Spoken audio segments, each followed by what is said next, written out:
Okay, so I need to tell you about the most insane thing that's ever happened to me. And I know everyone says that, right? But I'm talking restraining orders, police showing up at my door, family members I haven't spoken to in years suddenly blowing up my phone, the whole 9 yards. It all started 3 months ago, May 15th, my college graduation day. I'm 22 years old, first person in my family to get a bachelor's degree. 4 years of sleepless nights, ramen dinners, working 2 jobs while taking a full course load. I'm talking the whole struggling college student package. But I did it. I was about to walk across that stage and get my degree in computer science from UC San Diego. And my parents? Nowhere to be found. So, picture this. It's 7 a.m. on graduation day. I'm in my apartment wrestling with this cap and gown situation because apparently nobody teaches you how to pin these things properly. My phone buzzes. It's a text from my mom. "Can't make it today. Something came up. Congrats, honey." Can't make it. I literally stared at my phone for like 5 minutes straight. My roommate Jordan walked in and was like, "Yo, Maida, you good? You look like you've seen a ghost." And I just showed her the text.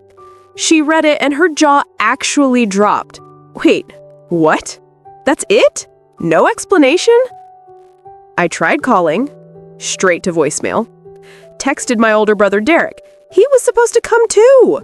Nothing. Jordan put her hand on my shoulder. "Maya, I'm so sorry. That's messed up." Yeah, it really is. And I could feel this lump forming in my throat, but I wasn't gonna cry. Not yet. Yeah, it really is. The ceremony was beautiful, the sun was shining, families were cheering, everyone was taking a million pictures. When they called my name, Maya Christine Rodriguez, I walked across that stage with my head held high. But when I looked out into the crowd, scanning for familiar faces, nothing. Empty seats where my family should have been. Jordan's parents basically adopted me for the day. They took me out to lunch, bought me flowers, treated me like I was their own kid. Mrs. Chen kept saying, "We're so proud of you, sweetie. You did an amazing thing." I smiled and thanked them, but inside, I felt hollow. Like someone had scooped out my chest and left this echoing void. That night, I got drunk for the first time in months. Like, really drunk. Jordan had to hold my hair back while I cried into the toilet, babbling about how I wasn't good enough, how I must have done something wrong. "Stop," Jordan said firmly. "Don't you dare make this about you. This is on them, Maya. 100% on them." So, I went radio silent. Didn't call, didn't text. If they weren't going to show up for literally the biggest day of my life, then fine. I was done. 2 weeks passed. Then a month. I started my new job at a tech startup in San Francisco, finally making real money, finally feeling like an actual adult. I got a studio apartment in the Sunset District. Life was moving forward. And then, June 28th, my phone rings. Unknown number. I almost didn't answer, but something made me pick up. "Hello?" "Maya! Oh, honey, it's so good to hear your voice." My mom, sounding chipper, like nothing had happened. "Mom? Listen, sweetie, I know we haven't talked in a bit. You missed my graduation." Silence. Then, "Yes, well, about that, we had a family emergency, very last minute."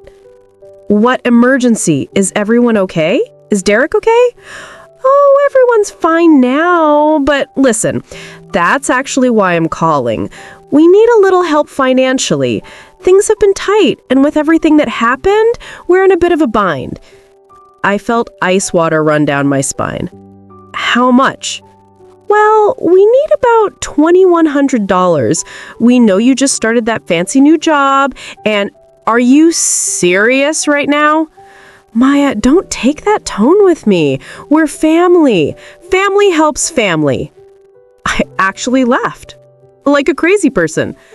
Family shows up to their daughter's college graduation. Family doesn't ghost them and then call asking for money 6 weeks later. You're being dramatic. It was one day, Maya. One day? Mom, it was the day. The whole reason I busted my ass for 4 years. The one thing I asked you to be there for. We had an emergency. What do you want me to say? What was the emergency, Mom? Tell me right now. What was so important? Another pause. I can't get into it over the phone, but we need this money by next week or we're going to lose. No. What? I said no. I'm not giving you $2,100. Maya Christine Rodriguez, you listen to me right now. I hung up. My hands were shaking so bad, I almost dropped my phone. For the next 3 days, my phone was a war zone. Texts, calls, voicemails. My mom, my dad's sister, Aunt Patricia, who I haven't spoken to since I was like 12. Then, Derek finally called. My older brother, the golden child, the one who could do no wrong. Maya, what the hell is your problem? Excuse me? Mom and Dad need help. You're being selfish. Where were you at my graduation, Derek? I had to work. You know that. Did you have the same family emergency they had? He got quiet. Too quiet. Derek, where were Mom and Dad on May 15th? Look, it's complicated.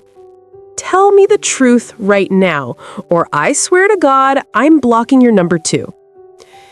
He sighed, this long, defeated sigh. They were at my wedding. Your what? My wedding. Melissa and I got married. It was supposed to be a small thing, but it turned into this whole situation, and Mom insisted on this brunch thing the next day, and... Your wedding was on my graduation day? Maya, you got married on my graduation day, and you didn't even tell me? It wasn't like that. We played it months ago, and then we realized it was the same day, but everything was already booked, and Melissa's family flew in from Boston. You chose your wedding over my graduation, and you didn't even invite me? Didn't even tell me it was happening? Maya, come on. Be reasonable. A wedding is a once-in-a-lifetime thing. So is a college graduation, especially when I'm the first person in our entire family to do it. You're being dramatic. Look, just give them the money. They need it for the honeymoon. Melissa really wants to go to Hawaii, and with the wedding costs... I hung up before he could finish. Then I sat on my couch and cried. Not sad crying, angry crying. The kind where you're sobbing and yelling at the same time. They chose my brother's secret wedding over my graduation, and now they wanted me to pay for their honeymoon. I thought it would end there. I really did. I blocked all their numbers, deactivated my Facebook, went full no contact. Jordan was like, good for you. They're toxic as hell. But then, July 10th, 9:47 p.m., I'm in my pajamas, watching Netflix, eating ice cream straight from the container, the dream, when there's a knock at my door. I look through the peephole, 2 cops, San Francisco PD. My stomach dropped. I open the door. Can I help you? The older cop, this tired-looking guy with a mustache, said, Are you Maya Rodriguez? Yes. We got a call from your parents. They're concerned about your welfare. I blinked. I'm sorry, what? The younger cop, a woman with her hair in a tight bun, said, They said you've been unresponsive for several days, threatened self-harm, and they're worried you might be in danger. That's insane. I'm fine. I've been ignoring them because they missed my graduation to go to my brother's wedding and then asked me for money. The mustache cop and the bun cop exchanged a look. Mustache cop said, So, you're okay? Not in any danger? I'm literally eating Ben & Jerry's in my pajamas. I'm fine. Can we come in and verify? Just a quick check? I let them in because what else was I gonna do? They looked around my tiny studio, saw my laptop open to Netflix, my diploma on the wall, my plants thriving in the window. Bun Cop said, "Your parents also mentioned you might be on drugs." What? Are you currently using any substances? No, I had like half a glass of wine an hour ago. That's it. The mustache cop was already heading for the door. All right, Miss Rodriguez, you're clearly fine. But just so you know, filing a false welfare check is a crime. If this continues, you might want to consider a restraining order. After they left, I just stood there stunned. They called the cops on me because I wouldn't give them money. The next morning, I called a lawyer.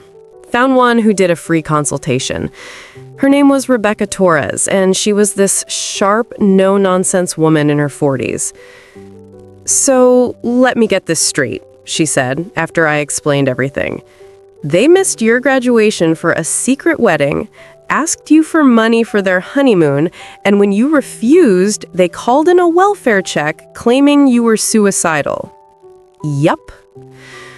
Maya, this is harassment, possibly extortion, depending on how they frame the money request. Do you have the texts? All of them. Good. I'm recommending you file for a restraining order, and you need to document everything from here on out. Every call, every text, every contact. Screenshot it all. A restraining order? Against my parents? She looked at me with these kind but serious eyes. "Honey, I've been doing this for 20 years. What you're describing is a pattern of manipulation and abuse. They weaponize the police against you. That's not normal parent behavior. That's control." I filed the paperwork that afternoon.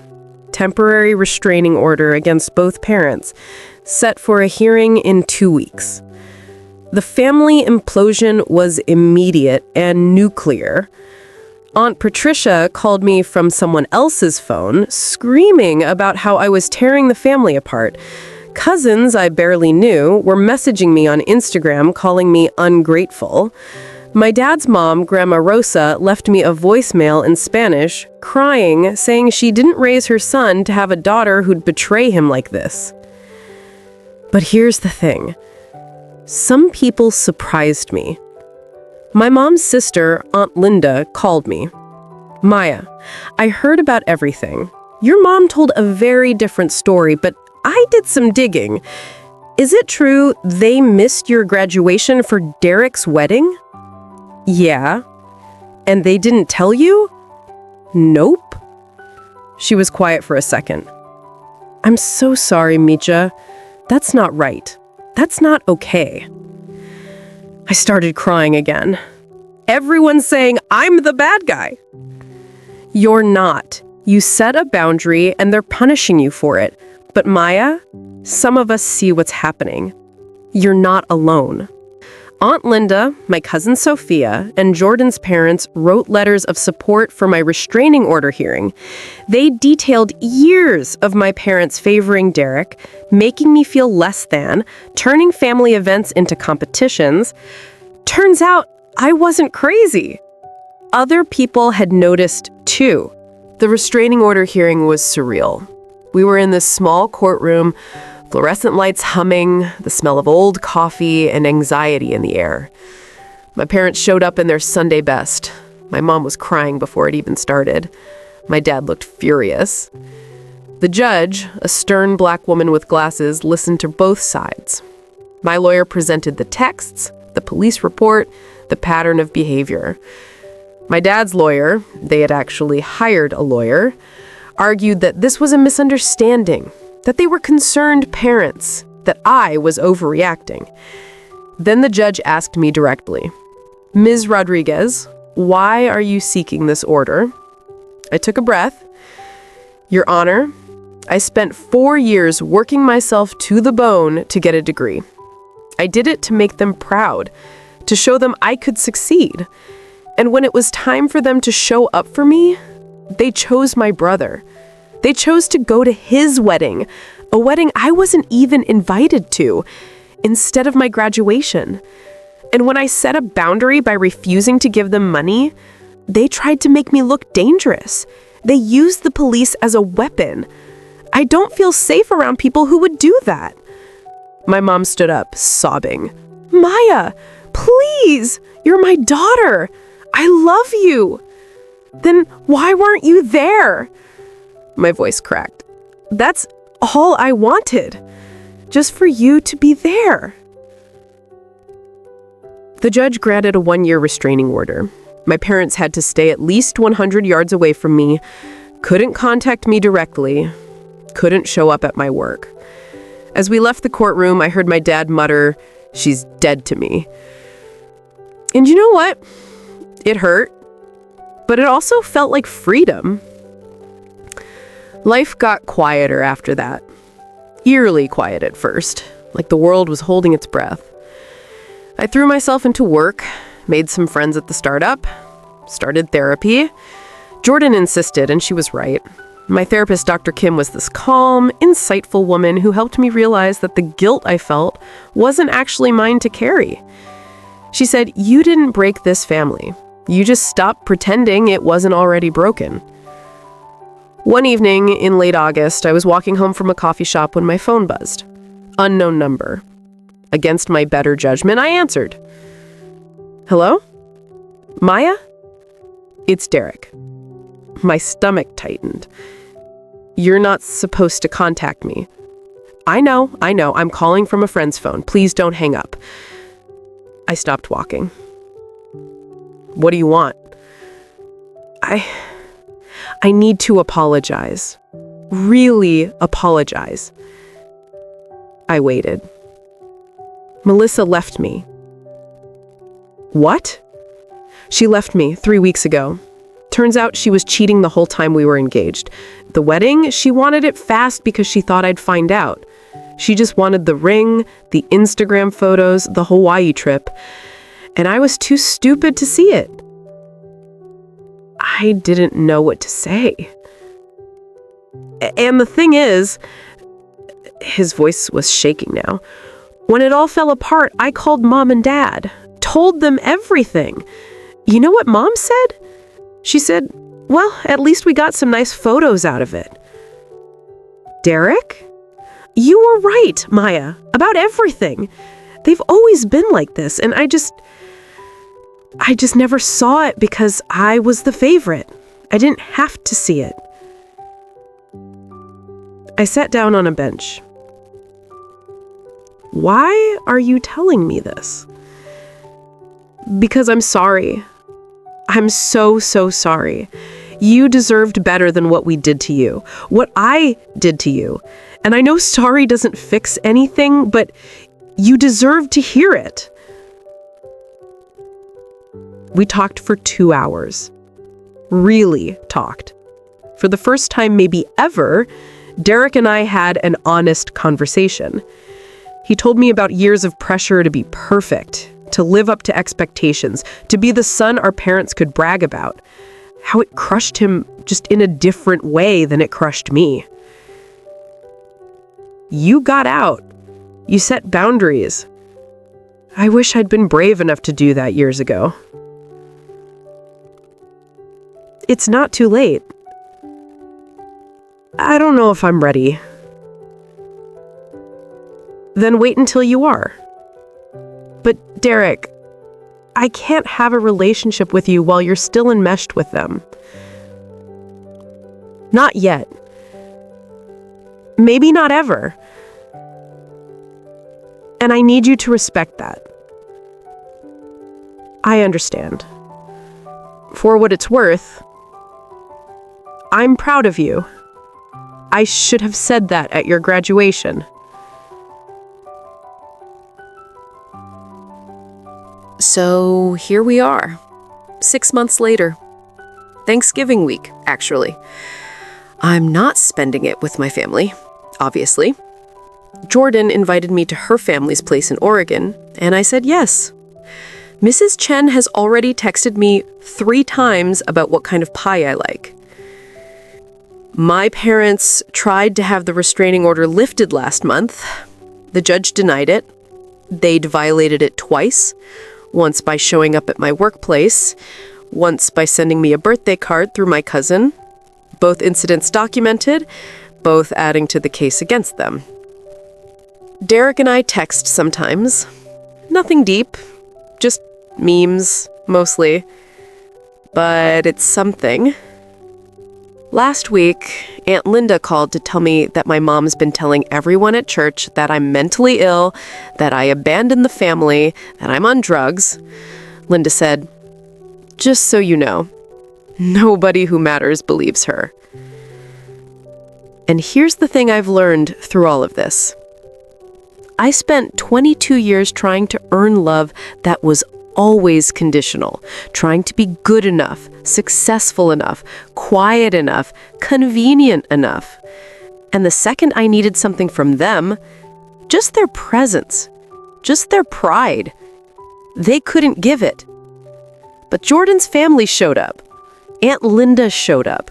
My therapist, my lawyer, my coworkers who barely knew me but still had my back, they showed up. Family isn't just blood. Sometimes it's the people who choose you, who see you, who stay. Someone on Reddit asked me last week if I regret filing the restraining order, if I regret going no contact. And honestly, some days are hard. Mother's Day's gonna suck. Christmas is gonna be weird. There are moments when I miss the fantasy of who I wanted them to be. But do I regret protecting myself? Absolutely not. I graduated college. I got the job. I'm building a life that's mine, full of people who actually value me. And yeah, it cost me the family I was born into. But I gained something more important. Myself. My name is Maya Rodriguez.